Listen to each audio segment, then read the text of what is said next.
The stagecoach lurched to a halt in front of the trading post, and when the door swung open, every man on the wooden boardwalk stopped what he was doing to stare at the woman who stepped down onto the dusty street of Butte, Montana. Her white lace wedding dress gleaming in the harsh afternoon sun like a beacon of scandal. Samantha Harper clutched the soiled hem of the dress and tried to ignore the whispers that followed her like a shadow as she made her way toward the general store. The dress had belonged to another woman, a fact that still burned in her chest like hot coals.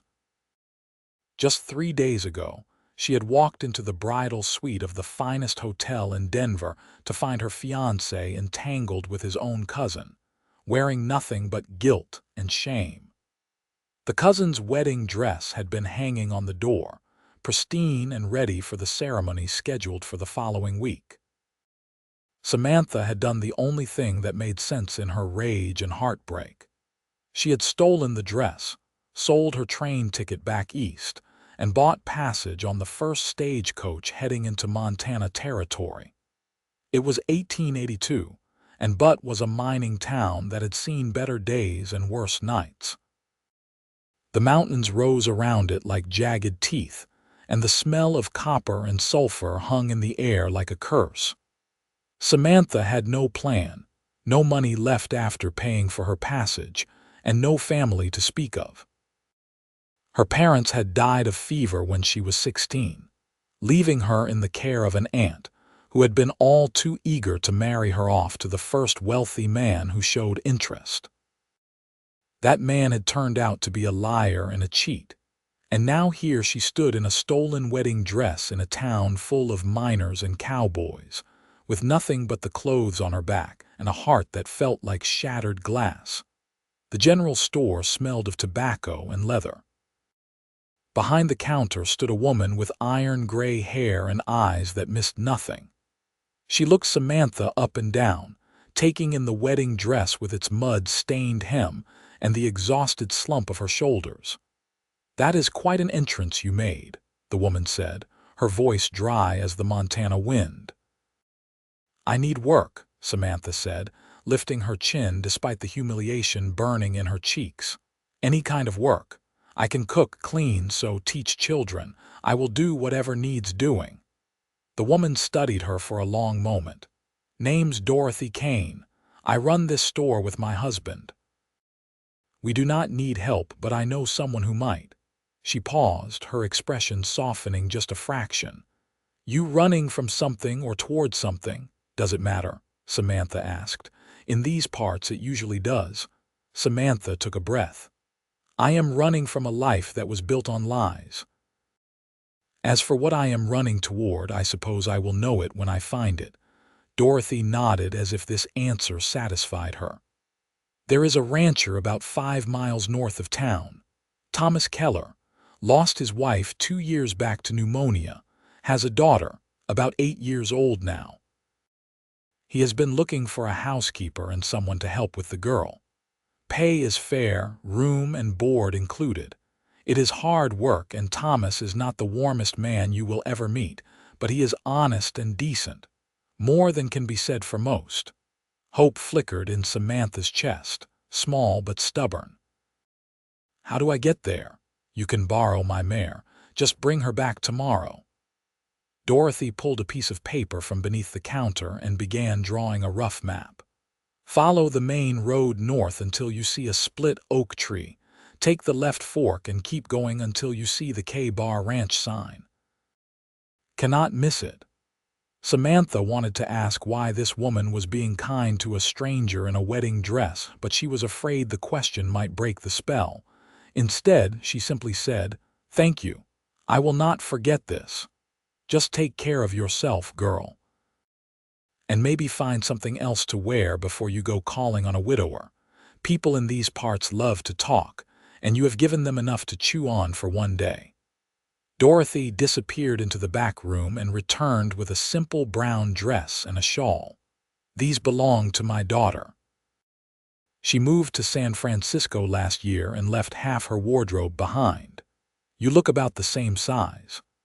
Samantha changed in the small washroom behind the store, carefully folding the white wedding dress despite her desire to burn it. When she emerged wearing the sensible brown dress and sturdy boots Dorothy had also provided, she felt more like herself than she had in months. The ride north took longer than expected. The mare was old but steady, and the landscape that unfolded around Samantha was both beautiful and harsh. Rolling grassland stretched toward mountains that still wore caps of snow despite it being early June. The sky was so blue it hurt to look at, and the wind carried the scent of sage and wild grass. The K-Bar Ranch appeared on the horizon just as the sun began its descent toward the western peaks. The main house was built of logs and river stone, solid and practical. A barn stood nearby, freshly painted, and several other outbuildings dotted the property.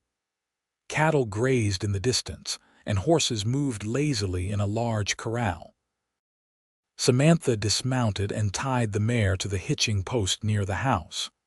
Before she could knock, the door swung open, and a small girl with dark braids and suspicious eyes looked up at her. "We do not want whatever you are selling," the girl announced. "I am not selling anything," Samantha said gently. "My name is Samantha Harper. Mrs. Kane in town sent me. She said your father might need a housekeeper." The girl's expression did not change. "Pa does not like strangers. Emily, who is at the door?" The voice was deep and rough, like stones grinding together. The man who appeared behind the girl was tall and broad-shouldered, with dark hair that needed cutting and eyes the color of creek water after rain. His face was weathered from years in the sun, and there was a hardness to his jaw that spoke of loss and long silences. He wore work clothes covered in dust, and his hands were scarred from labor. He could not have been more than 30, but something in his eyes made him seem older. Thomas Keller looked at Samantha with no warmth but also no judgment, which was more than she had received from most people that day. His gaze flickered over her simple dress and the mare tied outside and then settled on her face. "You are looking for work?" he asked. "Yes, sir, Mrs. Kane said you might need help with the house and your daughter. Dorothy sent you." He seemed to relax slightly at this. Dorothy Kane clearly carried weight in these parts. "You have references?" "No, sir. I just arrived in Butte today. I have no references, no family, and no money. But I am a hard worker and I am good with children. I taught at a school back in Colorado before." She paused, choosing her words carefully, "before I decided to make a new start." Thomas studied her for a long moment. Emily had retreated to stand beside her father, one small hand gripping his work-roughened fingers. The girl was thin and watchful, with her father's eyes and a wariness that seemed unnatural for a child. "What happened to your old life?" Thomas asked. "It was built on false promises. I decided I deserved better." Something flickered in his expression, there and gone so quickly she almost missed it. Understanding, perhaps, or respect. "The work is hard. Cooking, cleaning, laundry, mending, looking after Emily when I am out with the herd. The pay is $30 a month plus room and board. You will have your own room in the house. I expect honesty and hard work. I do not tolerate gossip or drama. Can you manage that?" $30 a month was more than generous. Samantha nodded. "Yes, sir, I can manage that." "When can you start?" "Right now, if you need me to." Thomas nodded once, decisive. "Emily, show Miss Harper to the spare room. I will put the mare in the barn for the night. You can return her to town tomorrow." He looked at Samantha again. "We eat at 6, nothing fancy. Just something hot and filling. Can you cook?" "Yes, sir." "Then I will see you at supper." He turned and walked toward the barn, his boots heavy on the packed earth. Emily remained in the doorway, still watching Samantha with those careful eyes. "Are you going to leave like the others?" The girl asked suddenly. "What others?" "The other housekeepers. Pa hired 3 since Mama died. They all left. Said it was too lonely out here. Said Pa was too quiet and I was too strange. Samantha felt her heart squeeze. She knelt down so she was eye level with Emily. I have nowhere else to go, and even if I did, I do not think loneliness is a good reason to break a promise. Your father is offering me honest work for fair pay. I intend to do my best. As for you being strange, well, I think being a little strange is better than being boring, do not you? For the first time, something like a smile ghosted across Emily's face. Mama used to say that too. Your mama sounds like she was a smart woman. She was the best. Emily's voice was fierce with loyalty. Come on, I will show you your room. It is small, but it has a window that looks toward the mountains. The room was indeed small, but it was clean and simply furnished with a bed, a washstand, and a wooden chest for clothes. The window did look toward the mountains, and the view took Samantha's breath away. She had never lived anywhere this wild, this open. Back in Denver, she had been surrounded by buildings and people and the constant noise of a growing city. Here, there was only the wind and the cry of a hawk circling overhead and the vast silence of the land. Emily lingered in the doorway. Do you really know how to cook? I do. What is your father's favorite meal? Stew with dumplings. But nobody makes it like Mama did. Then I will not try to make it like your Mama did. I will make it my own way, and you can tell me if it is any good. Fair? Emily considered this. Fair. The kitchen was well equipped but showed signs of neglect. Dishes were stacked haphazardly, and the floor needed sweeping. Samantha rolled up her sleeves and got to work. She found vegetables in the root cellar, beef in the cold box, and flour in the pantry. While the stew simmered, she scrubbed the kitchen table and swept the floor. Emily sat in the corner, pretending to read a book but actually watching Samantha's every move. You can help if you want, Samantha said. I could use someone to set the table. Emily set down her book and retrieved 3 plates from the cupboard. Do you know how to read? The girl asked. I do. I love reading. Mama taught me. Pa is too busy with the ranch. I miss having someone to read with. Well, then we will have to make time for reading. What is your favorite book? Treasure Island. Have you read it? I have, and I love it. We shall have to read it together.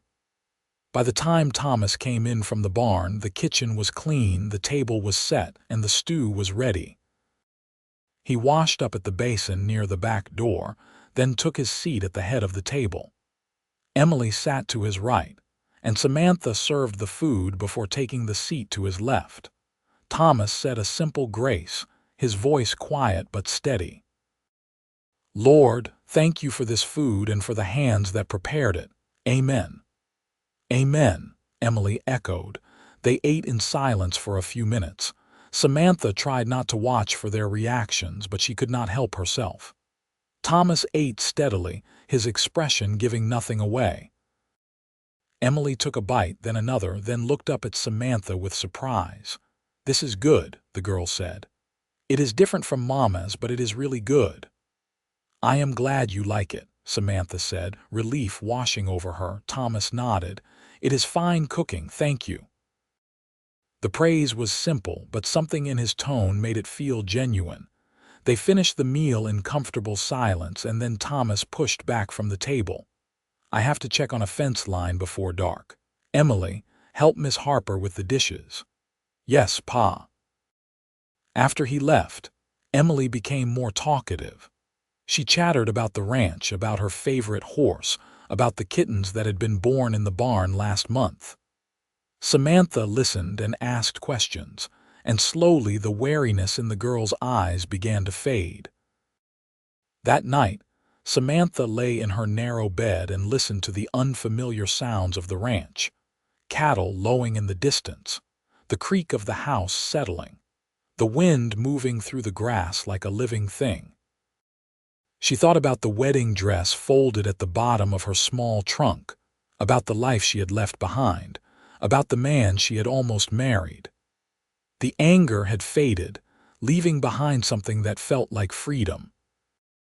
She had nothing, but for the first time in her life, she also had no obligations to anyone but herself. Well, herself and a rancher and his daughter who needed someone steady and reliable. She could be that. She wanted to be that. The days fell into a rhythm. Samantha rose before dawn to make breakfast. Thomas ate quickly and headed out to work the ranch, usually not returning until supper time. Emily helped with small chores and spent hours reading or playing with the barn cats. Samantha cleaned and cooked and mended, slowly bringing order to the neglected house. Thomas Keller was a man of few words, but Samantha began to learn his silences. There was the comfortable silence when he was simply tired after a long day. There was the troubled silence when something with the ranch was worrying him. And there was the lonely silence that sometimes fell over him when he thought no one was watching, usually when his eyes landed on the empty chair at the table or the abandoned sewing basket in the corner. 2 weeks after Samantha arrived, she found a photograph in a drawer while looking for mending supplies. It showed a young woman with kind eyes and a gentle smile, holding a baby. Thomas looked younger in the photograph, his face open and happy in a way Samantha had never seen. "That is Mama." Emily's voice came from the doorway. "Her name was Catherine. She died when I was 6. She was beautiful," Samantha said honestly. "Pa does not like to talk about her. It makes him too sad." Samantha carefully placed the photograph back in the drawer. "Everyone grieves in their own way. Your father loved her very much. That is clear. Do you think he will ever be happy again?" The question was so earnest, so full of a child's desperate hope, that Samantha had to swallow hard before answering. "I think happiness comes back in small ways. A good meal, a sunny day, a book that makes you laugh, and eventually those small bits of happiness add up to something bigger." Emily thought about this. "I think you make him a little happy. He smiles more when you are cooking. Just little smiles, but still." Samantha had not noticed any smiles, but she filed this information away like a treasure. That evening, a summer storm rolled in from the mountains. Lightning split the sky, and thunder shook the windows. Emily appeared at Samantha's door, clutching a worn stuffed rabbit. "I do not like storms," the girl whispered. "Come here." Samantha pulled back the quilt, and Emily scrambled into bed beside her. "My mother used to tell me that thunder was just the angels moving furniture in heaven." "Really?" "No, but it is a nicer thought than being scared, is it not?" Emily giggled, and they lay together listening to the rain hammer against the roof. Eventually, the girl fell asleep, her small body warm and trusting against Samantha's side. Samantha stroked her hair and felt something fierce and protective bloom in her chest. This child had already lost so much. She deserved stability and care and someone who would not leave. Samantha woke sometime later to find Thomas standing in the doorway, a lamp in his hand. The expression on his face was complicated, layers of emotion she could not quite read. "I am sorry," Samantha whispered, trying not to wake Emily. She was frightened by the storm. Thomas shook his head. "Do not apologize. She used to go to Catherine during storms. I am glad she has someone now." His voice was rough with something that might have been gratitude or grief or both. "Thank you. It is no trouble. She is a wonderful child. She is." He hesitated, and in the lamplight his face looked younger, more vulnerable. "You are good with her, better than I am sometimes. I try, but I do not always know what she needs. You are doing your best. That is what matters." "Is it enough?" The question hung in the air between them, heavy with doubt and fear. Samantha looked at this man who worked himself to exhaustion, who provided for his daughter but clearly struggled with the softer parts of parenting, who carried his grief like a weight he could never set down. "Yes," she said firmly. "It is enough. You love her. That is the foundation everything else is built on." Something in his expression shifted like a door opening just a crack. "Good night, Miss Harper. Good night, Mr. Keller." The next morning, Emily woke in Samantha's bed and smiled like the sun coming up. At breakfast, Thomas was quiet as usual, but when he finished his coffee, he looked at Samantha and said, "You can call me Thomas. Mr. Keller makes me feel like my father." "Then you should call me Samantha." "Samantha." He said her name carefully, like he was testing the weight of it. "That suits you." It was a small thing, but it felt like a shift, like the first crack in a wall. Summer deepened into July. The work was hard, but Samantha found she did not mind. There was satisfaction in turning out a good meal, in seeing Emily's face light up over a new dress Samantha had sewn, in watching Thomas relax slightly when he came home to a clean house and hot food. She learned the rhythms of ranch life, the endless cycle of work that changed with the seasons but never truly stopped. One Saturday, Thomas announced they would all go into town for supplies. It was the first time Samantha had left the ranch since her arrival, and she was surprised by how much she had come to think of it as home. They took the wagon, Emily squeezed between Thomas and Samantha on the bench seat, chattering happily about everything and nothing. Butte was busy, miners and cowboys crowding the streets. Thomas helped Samantha down from the wagon, his hand warm and calloused against hers. The touch lasted only a moment, but Samantha felt it long after he let go. Dorothy Kane greeted them at the general store with a knowing smile. "Well, look at you all, a proper family outing." Samantha felt her cheeks heat, but Thomas seemed unbothered. "Need to stock up before haying season, and Emily needs new boots. She has grown again." While Thomas and Emily looked at boots, Dorothy pulled Samantha aside. "You are still there. I was not sure you would last a month. Why does everyone assume I will leave? Because it is lonely out there, and Thomas is not an easy man to know. He keeps everything locked up tight." Dorothy studied her. "But you look happy. Happier than the day you arrived in that wedding dress anyway." "I am happy," Samantha realized. "I feel useful, needed. It is a good feeling." "Thomas looks different too, lighter somehow. You are good for them." "They are good for me too." As they loaded supplies into the wagon, Samantha noticed several women watching from across the street, their heads together in conversation. One of them, a blonde woman in an expensive dress, stared at Thomas with obvious longing.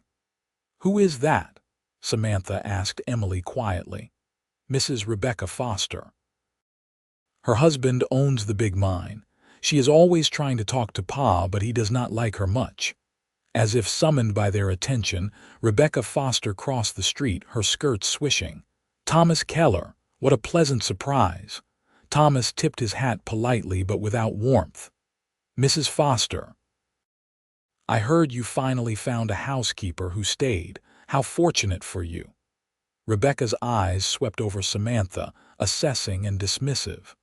"Although I do hope the arrangement is entirely proper. People talk, you know." "People should mind their own business," Thomas said, his voice hard as iron. "Good day, Mrs. Foster." He helped Emily into the wagon and then offered his hand to Samantha. As she settled onto the seat, she caught the anger in Rebecca Foster's eyes and realized she had just made an enemy.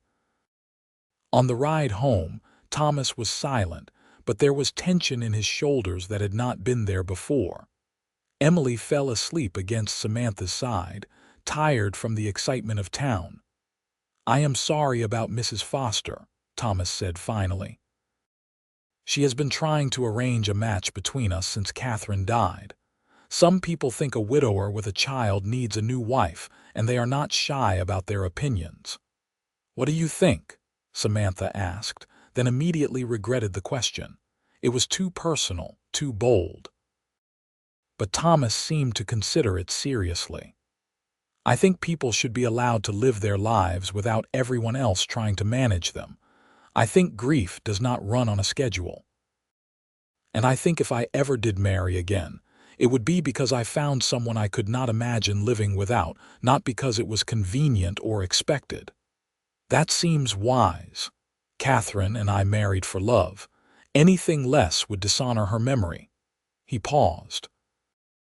But for what it is worth, you do not need to worry about gossip. You have been nothing but proper and professional. Anyone who suggests otherwise is a fool. The defense warmed something in Samantha's chest. Thank you. They drove on through the golden afternoon, and Samantha thought about love and loss and the unexpected paths life could take. 2 months ago, she had been preparing to marry a man she thought she loved. Now she was living on a ranch in Montana, caring for a child who was not hers, working for a man who guarded his heart like a fortress. Yet somehow, she was happier than she had been in years. The summer heat intensified. Samantha learned to time her cooking for the coolest parts of the day and to keep the house shuttered against the worst of the sun. She and Emily started a small garden near the kitchen, growing herbs and vegetables. Thomas built them a fence to keep the rabbits out, working in the evening after his other chores were done. One evening, as Samantha was picking tomatoes, Thomas came to stand beside her. "The garden looks good. Catherine always wanted one, but we never got around to it. Emily has been a big help. She has a talent for growing things. She gets that from her mother." Thomas was quiet for a moment.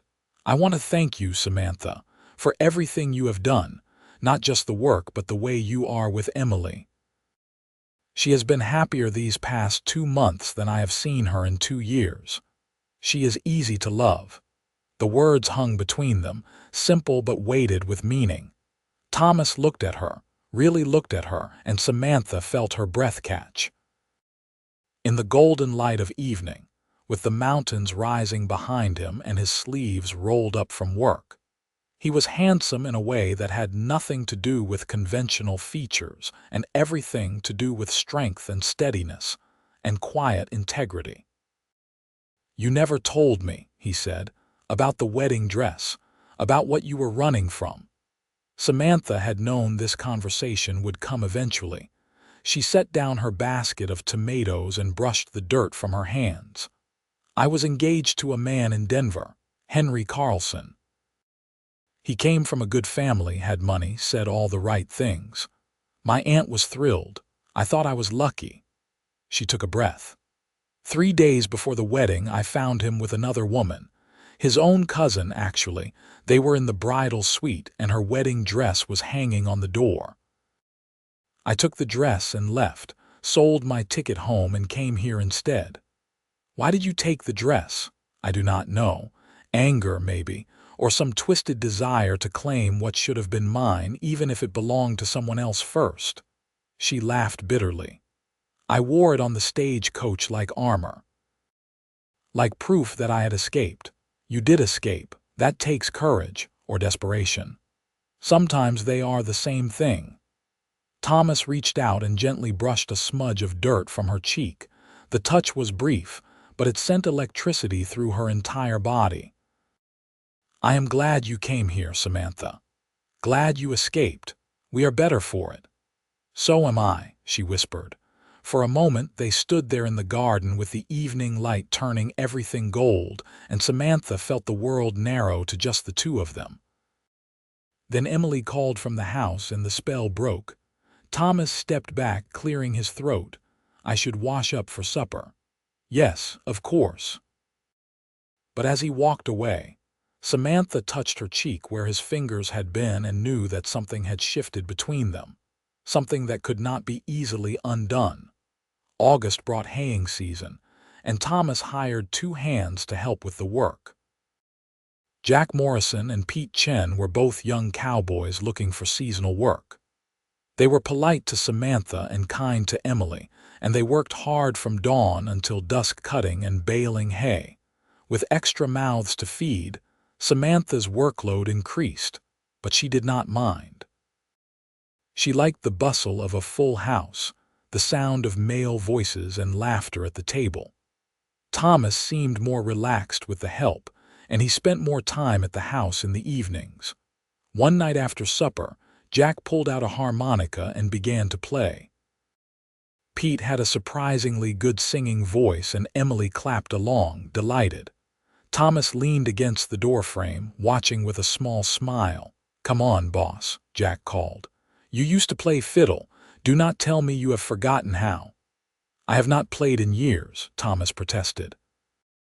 "All the more reason to start again," Samantha said, surprising herself with her boldness.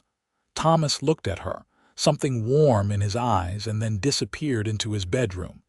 He returned with a battered fiddle case. "Catherine gave this to me for our first anniversary. I have not touched it since she died." He rosined the bow with careful precision, tuned the strings, and then began to play. The music was hesitant at first, but then it grew stronger, filling the room with a melody that was both joyful and achingly sad. Samantha watched his face as he played, saw the tension ease from his shoulders, saw something like peace settle over his features. When the song ended, Emily applauded wildly. "Play another, Pa, please."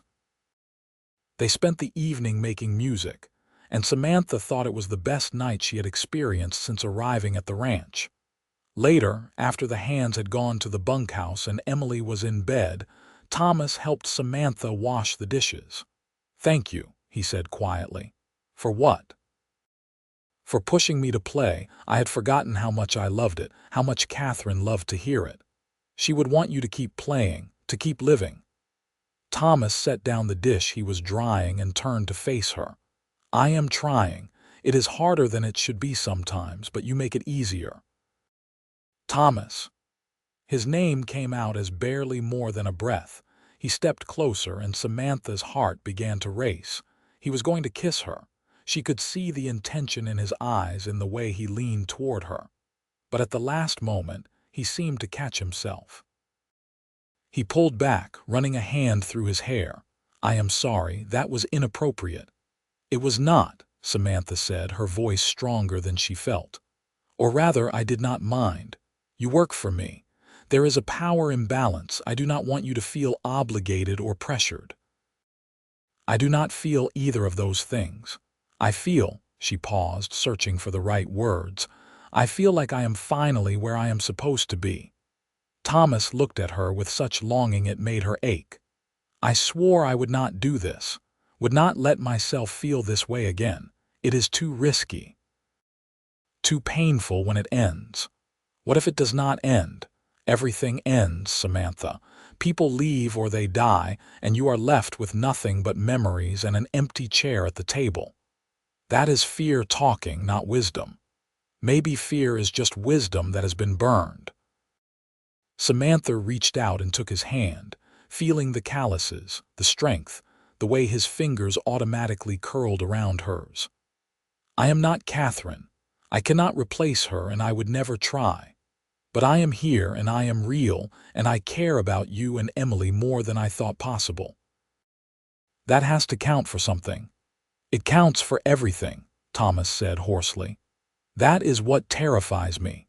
He lifted her hand to his lips and kissed her knuckles, a gesture so tender and old-fashioned that Samantha felt tears spring to her eyes.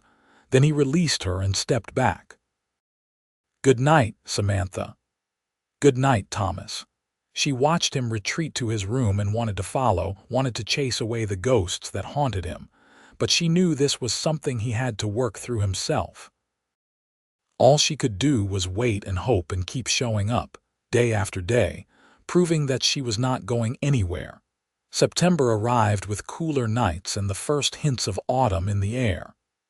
The hay was stored in the barn, and Jack and Pete moved on to their next job.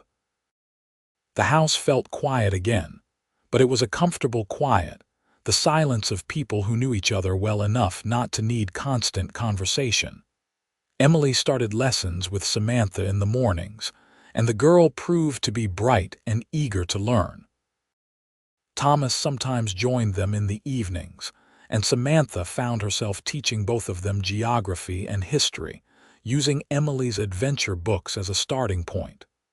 One evening, Thomas asked, Did you always want to be a teacher? Not always. When I was very young, I wanted to be a writer. I used to make up stories and write them in old ledgers my father brought home from his shop. What changed? Reality, I suppose. Teaching was practical. Writing was a dream, and I learned early that dreams do not pay bills. You still write? Samantha shook her head. I have not written a story in years.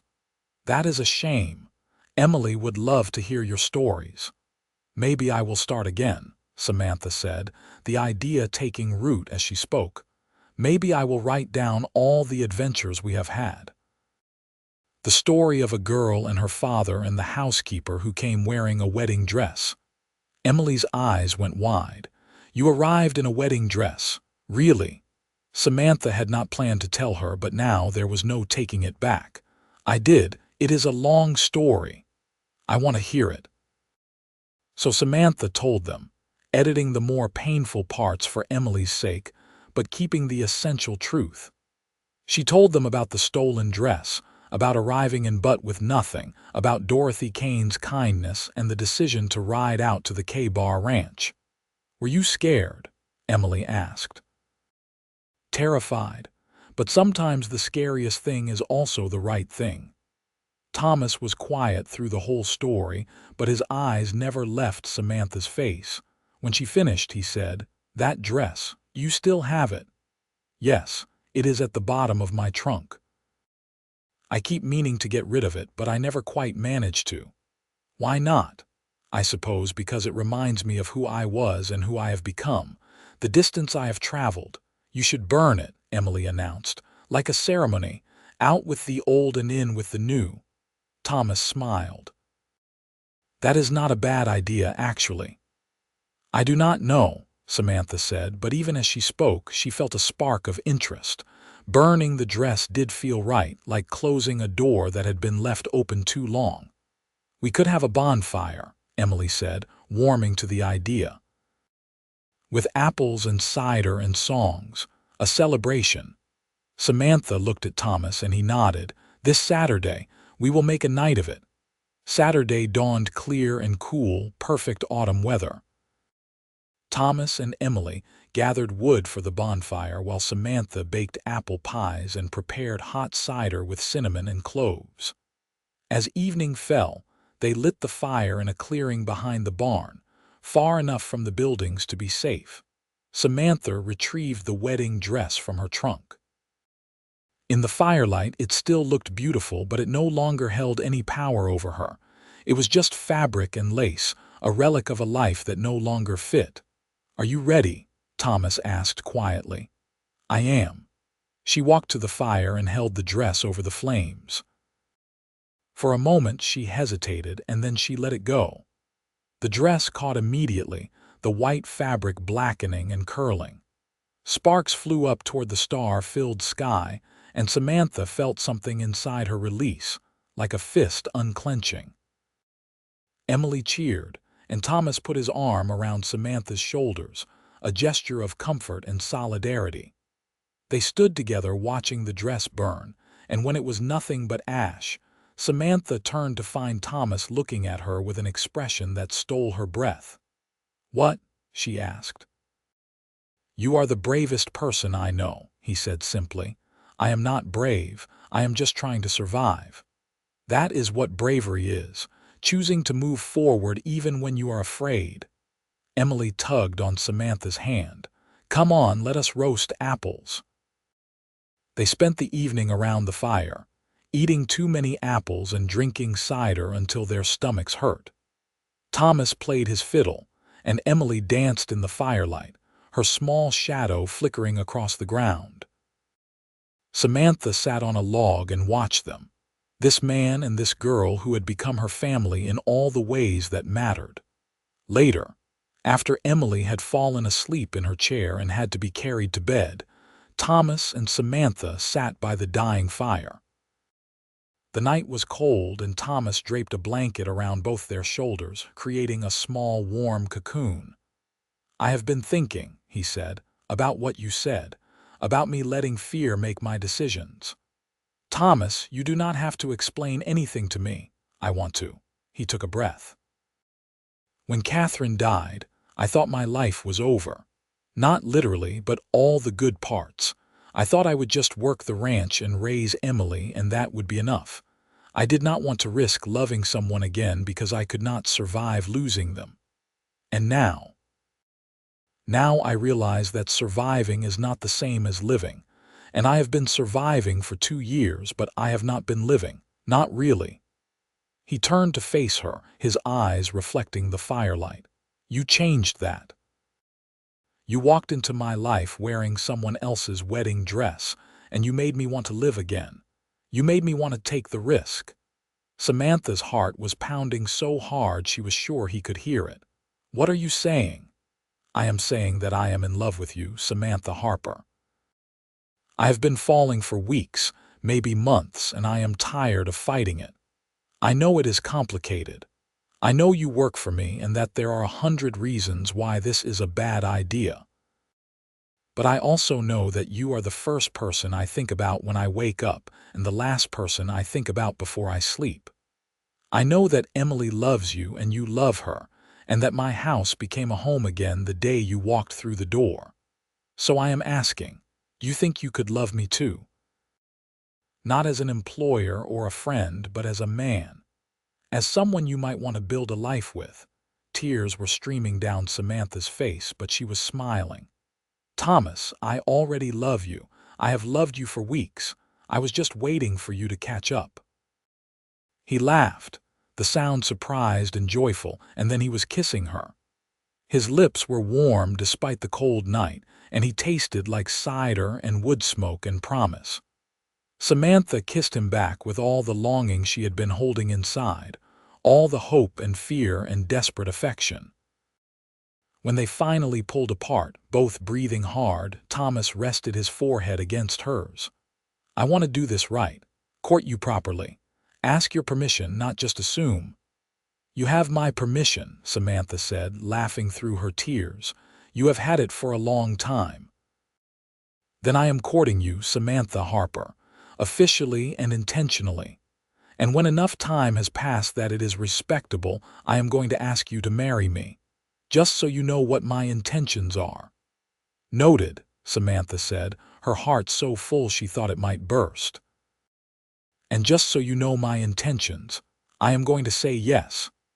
They sat by the fire until it burned down to embers, wrapped in the blanket and each other, making plans and promises. The night was cold, but Samantha had never felt warmer. The next morning, Emily came into the kitchen and stopped dead, looking between Samantha and Thomas with shrewd eyes. Something is different.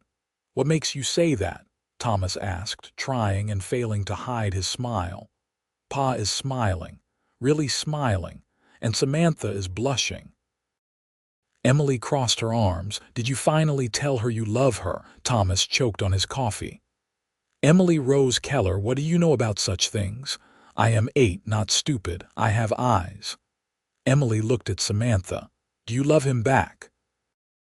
I do, Samantha said, deciding honesty was the best policy. Good. Does this mean you are going to get married and you will be my real mama? Samantha knelt down in front of the girl. I will never try to replace your mama. She will always be your mother and she will always be important.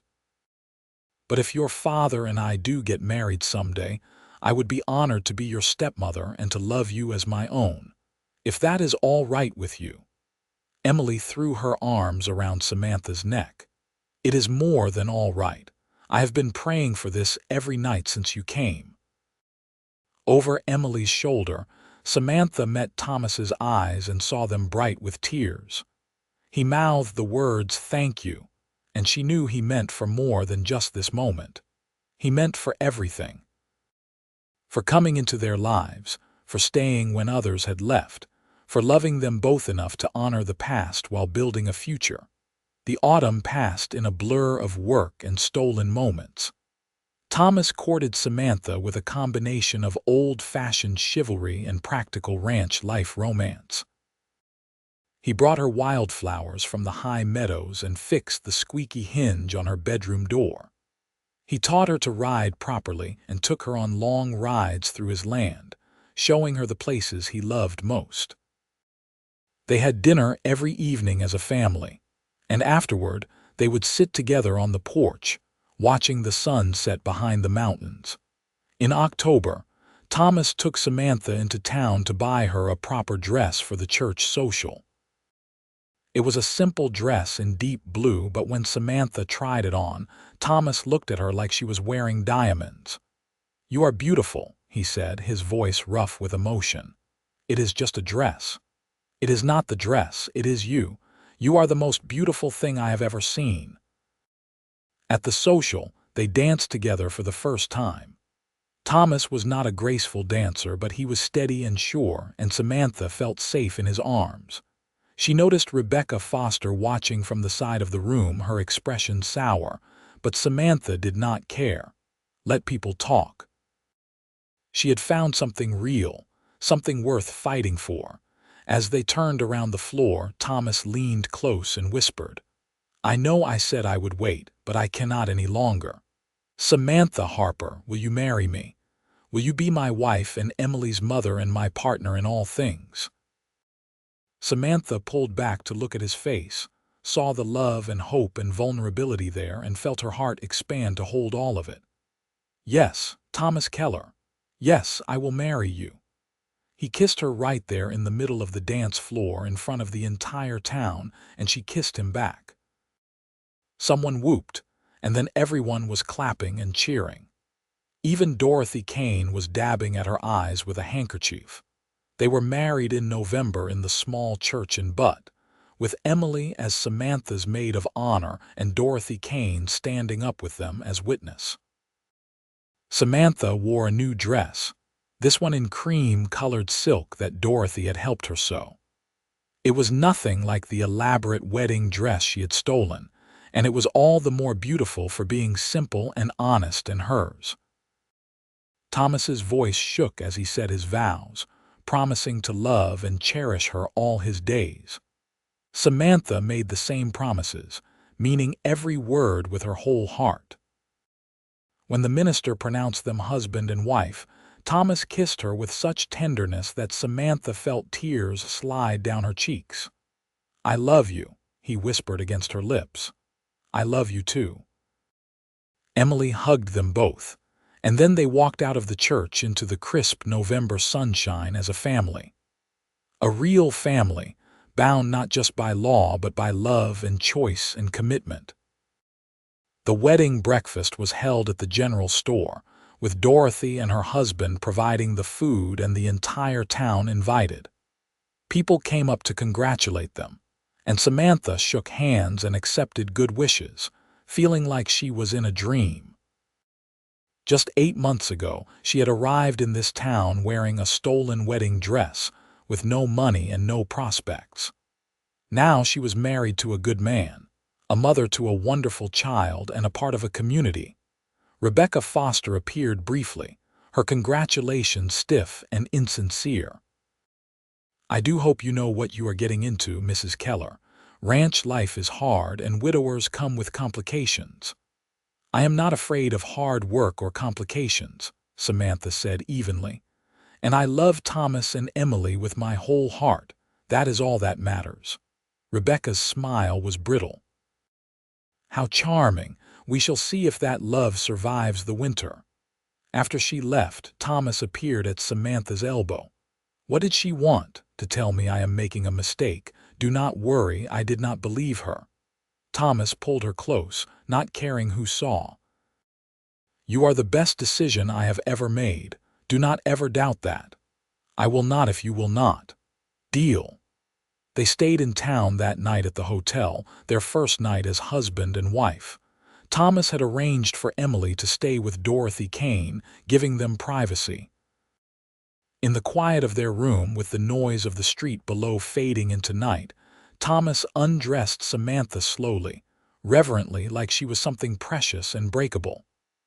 "I am not going to break," she said, laughing a little. "I know, but I want to do this right. I want to make you happy." "You do make me happy. You make me happier than I ever thought possible."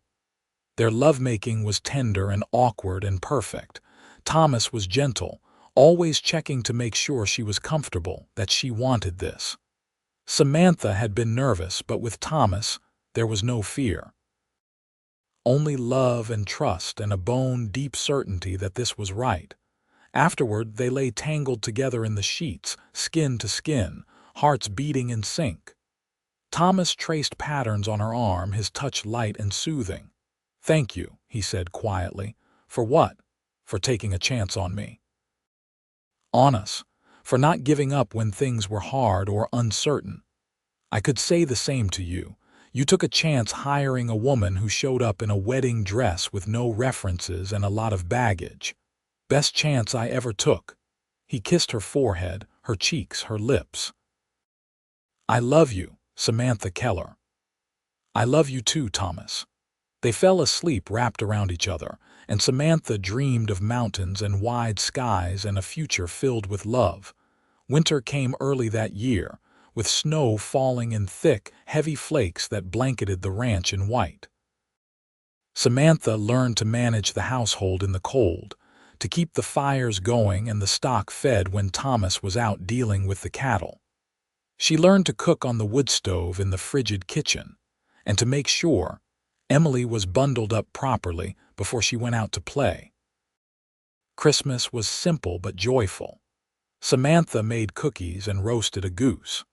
Thomas cut down a small pine tree, and they decorated it with strings of popcorn and paper ornaments Emily made. On Christmas morning, Emily received new books and a beautiful doll that Samantha had sewn in secret. Thomas gave Samantha a locket with a picture of the three of them inside. "So you never forget where you belong," he said as he fastened it around her neck. "I could never forget," Samantha said, touching the locket. "You and Emily are my whole world." The winter was long and harsh, but Samantha found she did not mind. The house was warm and she had everything she needed. Thomas was attentive and loving, always finding small ways to show he cared. A cup of coffee made just the way she liked it. His coat draped over her shoulders when she went out to feed the chickens, his hand finding hers under the table at supper. In January, Samantha realized she was pregnant. She had suspected for a few weeks, but when she missed her second monthly cycle, she could no longer deny it. The realization filled her with joy and terror in equal measure. She wanted this baby desperately, but she was also afraid. Women died in childbirth. Catherine had not, but the risk was always there. She told Thomas one evening after Emily had gone to bed. He stared at her for a long moment, his face unreadable, and then he pulled her into his arms and held her so tightly she could barely breathe. "A baby," he said, his voice thick. "We are having a baby." "Are you happy?" Samantha asked, suddenly uncertain. "Happy." "Samantha, I am terrified and thrilled and so grateful I can barely stand it. Yes, I am happy. Are you?" "Yes, so happy and also terrified. We will get through it together. I will take care of you, I promise." He kept that promise. As Samantha's body changed and the pregnancy progressed, Thomas became even more protective. He insisted she rest more, and he took over some of her heavier chores.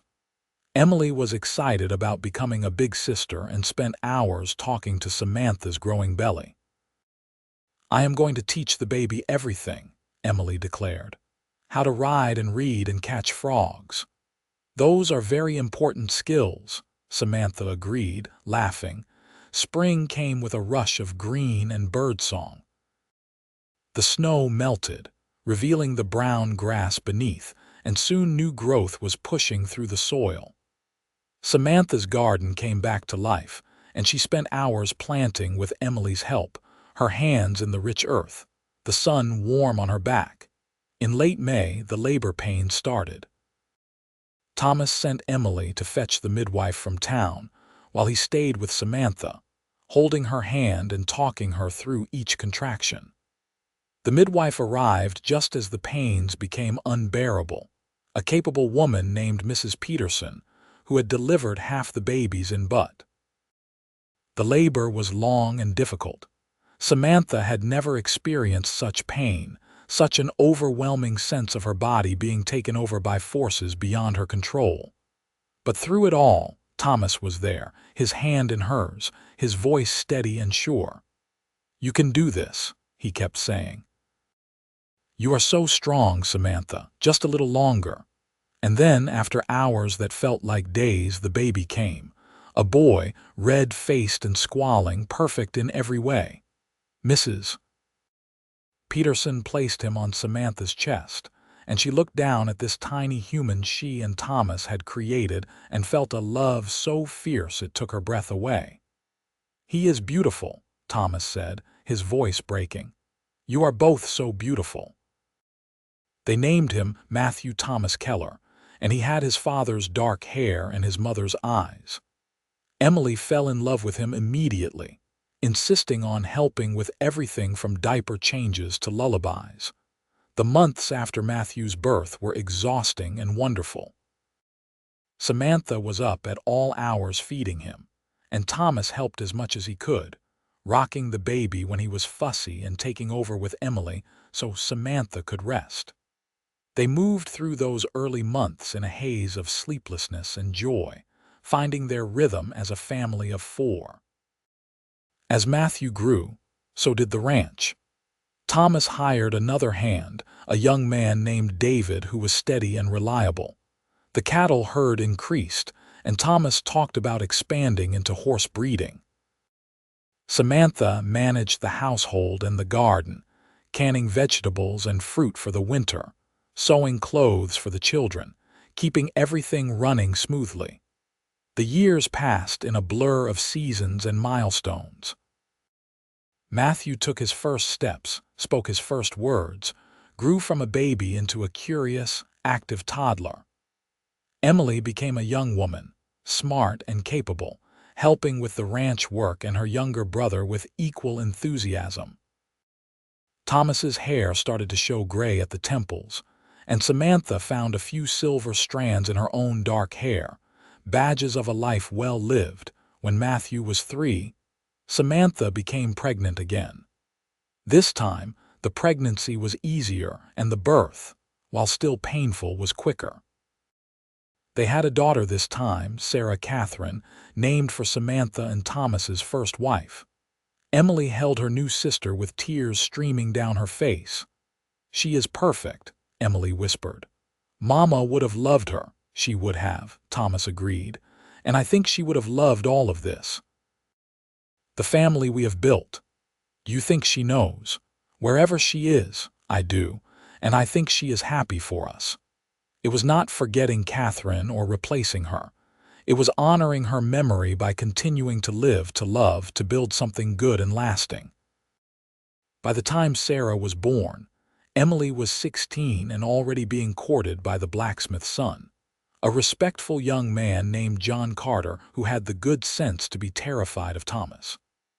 Samantha watched her stepdaughter navigate young love and felt a bittersweet mix of pride and nostalgia.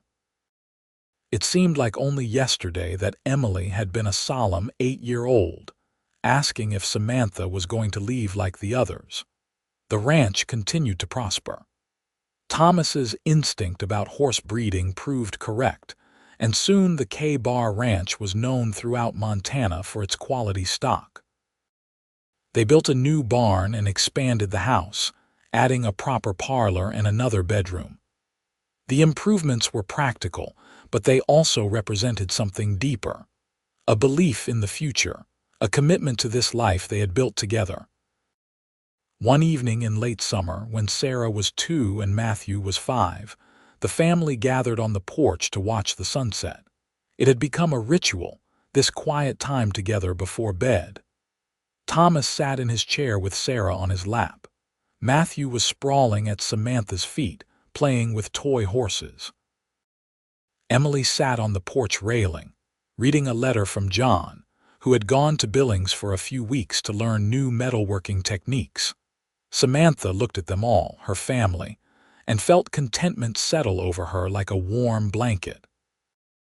This was what she had been running toward that day she stepped off the stagecoach in her stolen wedding dress. She just had not known it yet. "What are you thinking about?" Thomas asked, catching her eye. "About how far we have come.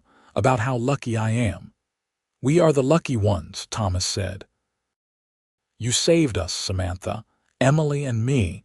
We were just going through the motions before you came. You made us a family again." "We saved each other," Samantha corrected gently. "That is how the best things work." Emily looked up from her letter.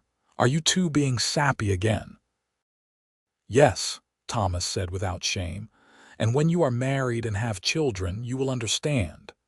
Emily rolled her eyes, but she was smiling. "John asked me to marry him. In the letter. He wants to wait until he comes back to make it official, but he wanted me to know his intentions." Samantha's heart leaped. "What did you tell him?" "I am going to say yes, if that is all right with you and Pa." Thomas was quiet for a long moment, and Samantha could see him struggling with the reality of his daughter growing up. But then he nodded. "John is a good man. If he makes you happy, then you have my blessing." "He does make me happy. The way Pa makes you happy, Samantha. I want that kind of love, the real kind that lasts." "Then you shall have it," Samantha said, blinking back tears. "And we will throw you the most beautiful wedding this town has ever seen." The wedding took place the following spring. Emily was 17, John was 19, and they were clearly, deeply in love. Samantha helped Emily sew her wedding dress, a beautiful creation of ivory silk and lace that was nothing like the dress Samantha had stolen so many years ago. This dress was made with love and care, every stitch a blessing. On the day of the wedding, as Samantha helped Emily dress, the young woman suddenly threw her arms around her stepmother's neck. "Thank you," Emily said, "for everything. For being my mother when I needed one, for loving Pa when he had given up on love, for making our house a home." "It has been my honor," Samantha said, her voice thick with tears.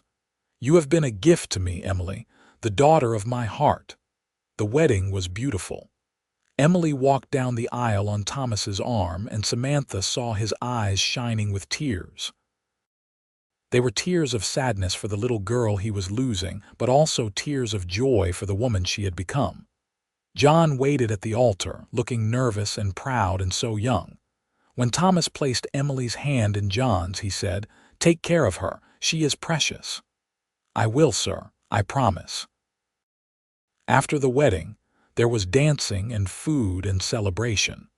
Samantha danced with Thomas, with Matthew, even with Sarah balanced on her hip. As the sun set and the lanterns were lit, she felt Thomas's arms around her waist. "One daughter married, 2 children still at home, and a ranch to run," he said. "We are living quite the life, Mrs. Keller." "That we are, Mr. Keller, that we are." "Do you ever regret it, walking away from your old life, ending up here?" Samantha turned in his arms to face him. "Not for a single moment. This is where I was meant to be, with you and our children, building this life. I would not change a thing. Not even the stolen wedding dress, especially not the stolen wedding dress.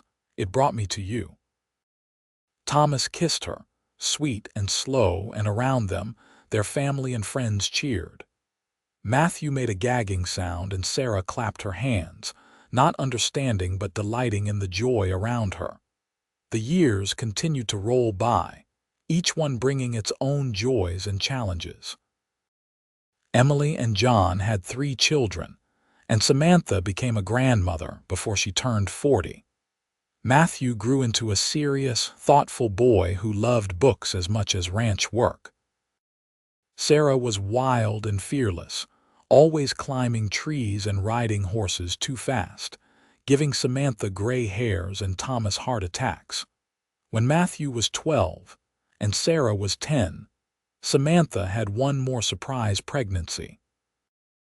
At 37, she had thought her childbearing days were over, but life had other plans.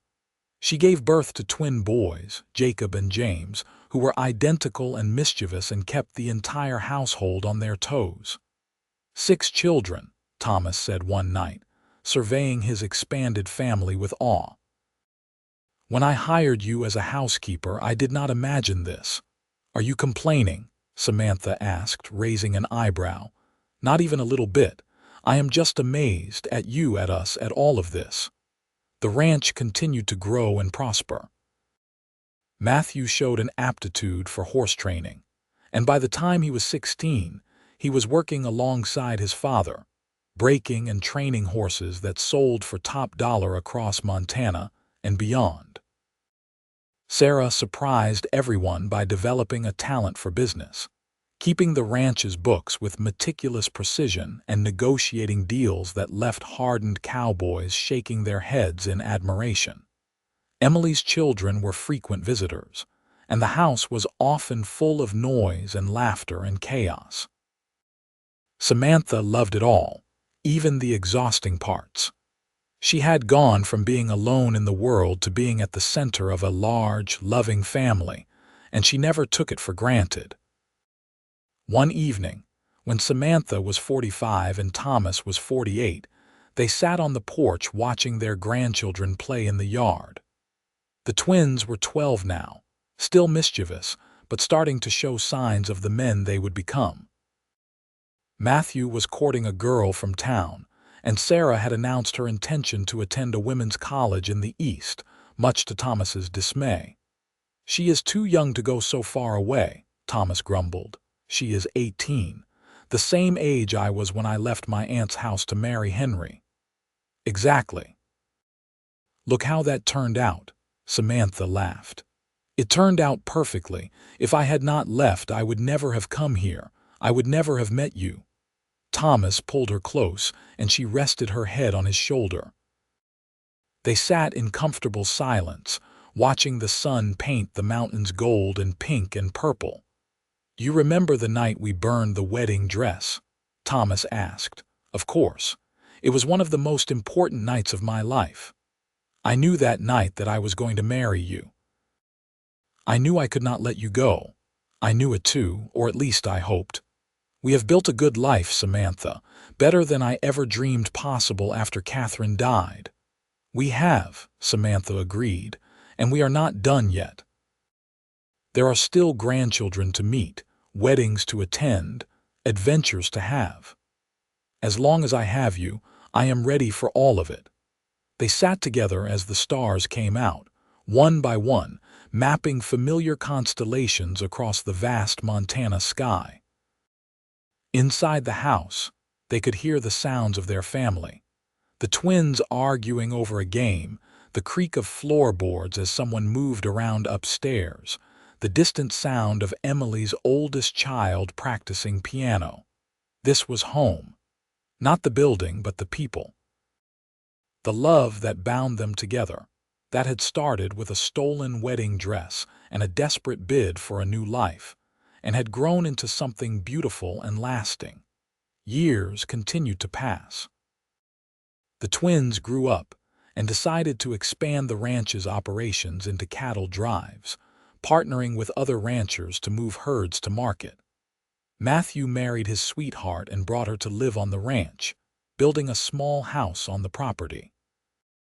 Sarah did go east to college, breaking Thomas's heart and making Samantha proud, and came back with a degree in business and a fiancé who was a banker from Boston. To everyone's surprise, the banker adapted well to ranch life, proving that love could bridge any divide. Emily's children had children of their own, and Samantha became a great-grandmother.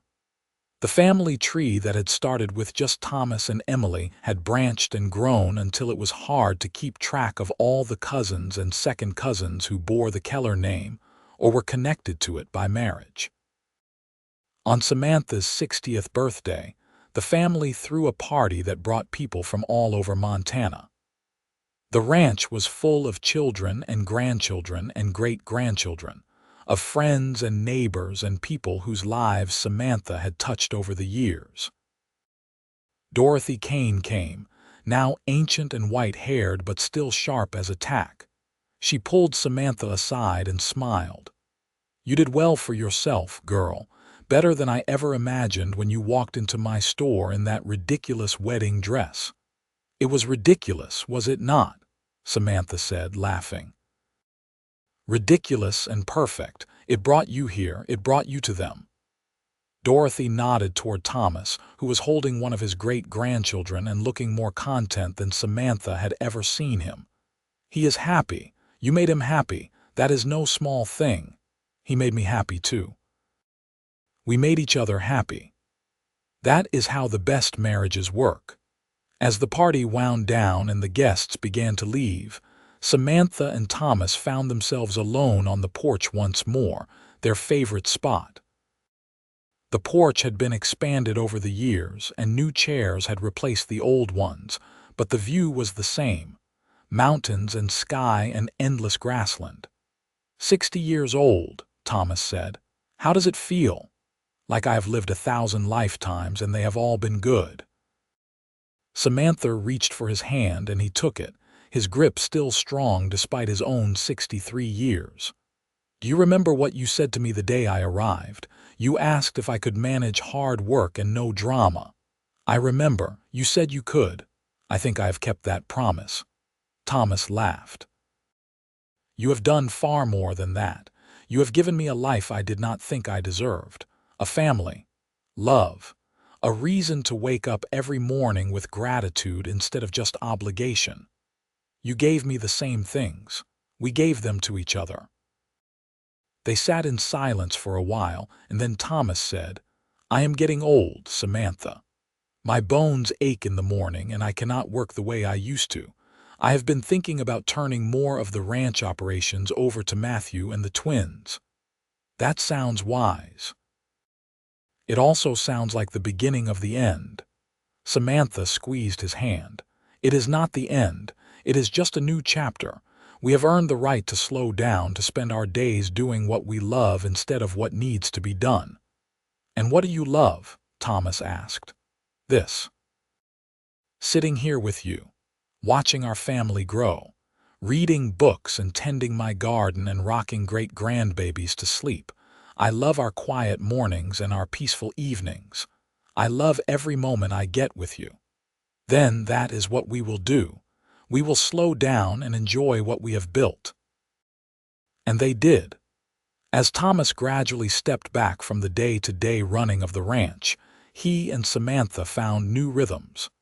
They took long walks in the mornings, exploring the land that had been their home for so many years. They read together in the afternoons, sometimes aloud, sometimes in companionable silence. They played with their grandchildren and great-grandchildren, passing on stories of the old days. Samantha finally started writing again, putting down on paper the story of her life. She wrote about the stolen wedding dress, about arriving in Butte with nothing, about a rancher who looked past her scandalous appearance and gave her a chance. She wrote about falling in love and building a family and learning that home was not a place, but a collection of people who loved you. Emily helped her organize the pages, and Sarah suggested she try to get it published. "No one wants to read about an old woman's life," Samantha protested. "Everyone wants to read about a woman who took control of her destiny," Sarah countered. "Your story is important, grandmother. It is about courage and second chances and love. Those things never go out of style."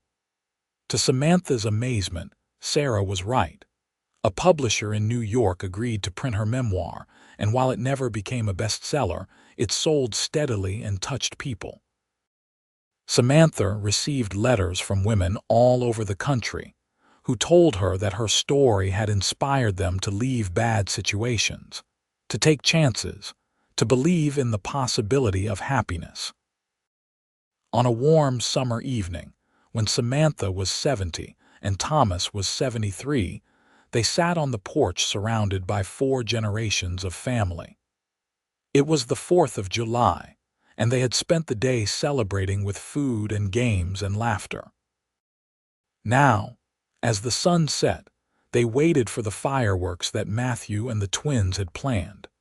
Samantha looked around at all these people, All these lives that had sprung from the choice she and Thomas had made to take a chance on each other. Emily was there with her husband John, their children and grandchildren filling the yard. Matthew and his wife sat nearby, their own grown children helping prepare the fireworks. Sarah and her husband had come from Boston with their 3 children. The twins, now 41 and finally married to twin sisters in a ceremony that had been the talk of Butte for months, were lighting fuses and shouting instructions. "Quite a family," Dorothy Kane's granddaughter said. Dorothy herself had passed away 5 years ago, but her descendants remained close to the Kellers. "Quite a family indeed," Samantha agreed. The fireworks lit up the sky in brilliant bursts of color, and the children oohed and awed. Thomas put his arm around Samantha's shoulders and she leaned into him, feeling the solid warmth of his body, the steady beat of his heart. "I love you," he said, the words almost lost in the boom of the fireworks. "I love you too," Samantha said. "Always and forever. No regrets." Not a single one.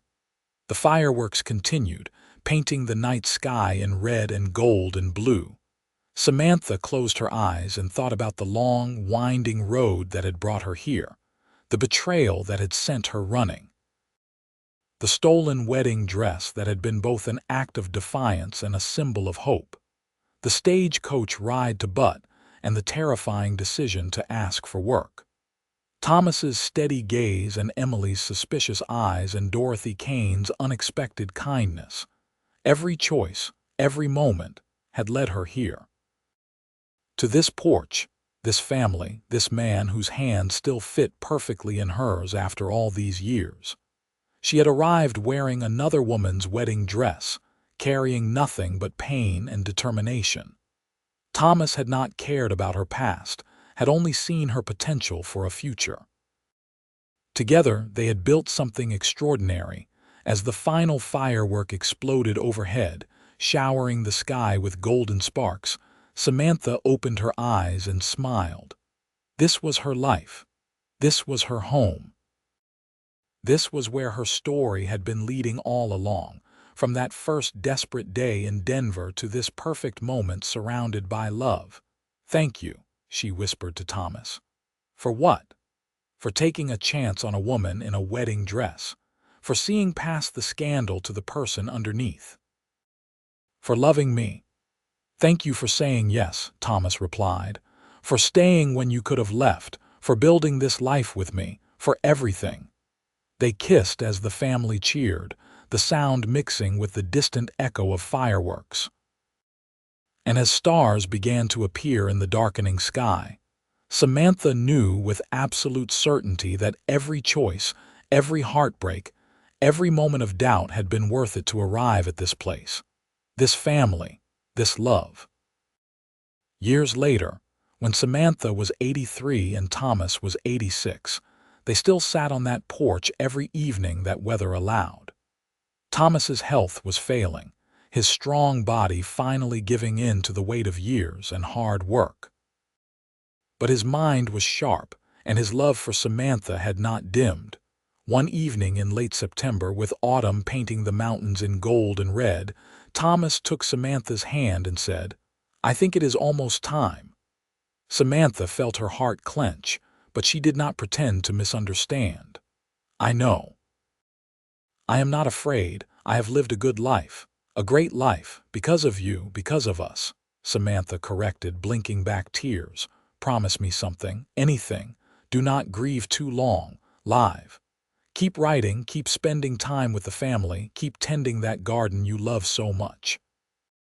Live enough for both of us."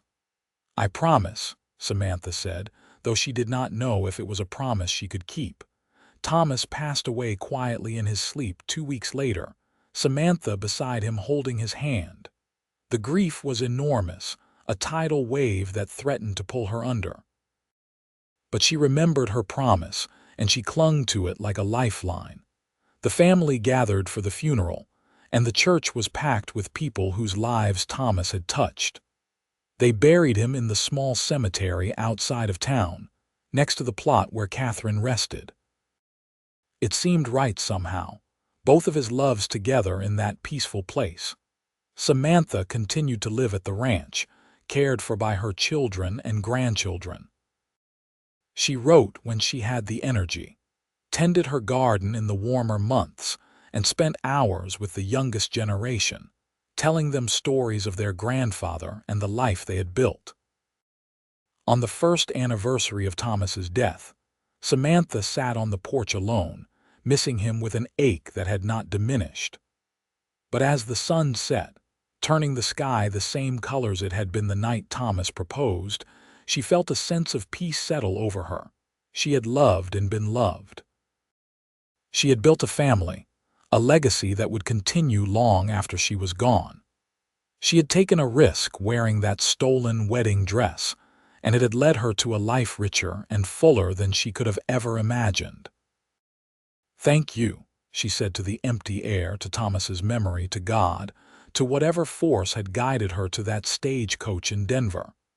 "Thank you for all of it." The wind picked up, carrying the scent of sage and wild grass, and Samantha smiled. She was 84 years old, surrounded by generations of love, living on land that had become home. The woman in the wedding dress had found exactly what she had been searching for. Even if she had not known what it was at the time, she had found home. She had found love. She had found herself. And that was enough. More than enough. It was everything. Samantha lived another 3 years, passing away peacefully in her sleep at the age of 87. The family gathered once more to say goodbye, and they buried her next to Thomas. On her headstone, at her request, they carved a simple inscription. She arrived with nothing and created everything. The ranch continued, passed down through generations. The house was expanded and modernized, but the porch remained, a testament to all the evenings Samantha and Thomas had spent there watching sunsets and building their life. The garden she had planted still bloomed every spring, tended now by great-great-grandchildren who never knew her but loved her through the stories they were told. And somewhere, in a trunk in the attic, preserved carefully through the decades, was a small piece of lace. It was all that remained of the wedding dress Samantha had burned that night so long ago, a scrap she had saved without telling anyone, a reminder of where she had come from and how far she had traveled. The story of the woman who arrived wearing another woman's wedding dress, and the rancher who did not care about the past, became family legend, passed down through generations. It was a story about courage and second chances, about love that healed old wounds and built new futures. It was a story about taking risks and trusting strangers and believing in the possibility of happiness even when everything seemed lost. But most of all, it was a love story. A real one, with all the messy, beautiful, complicated reality that entailed. And like all the best love stories, it ended not with perfection but with fulfillment, with the knowledge that two people had found each other against all odds and had built something lasting and true.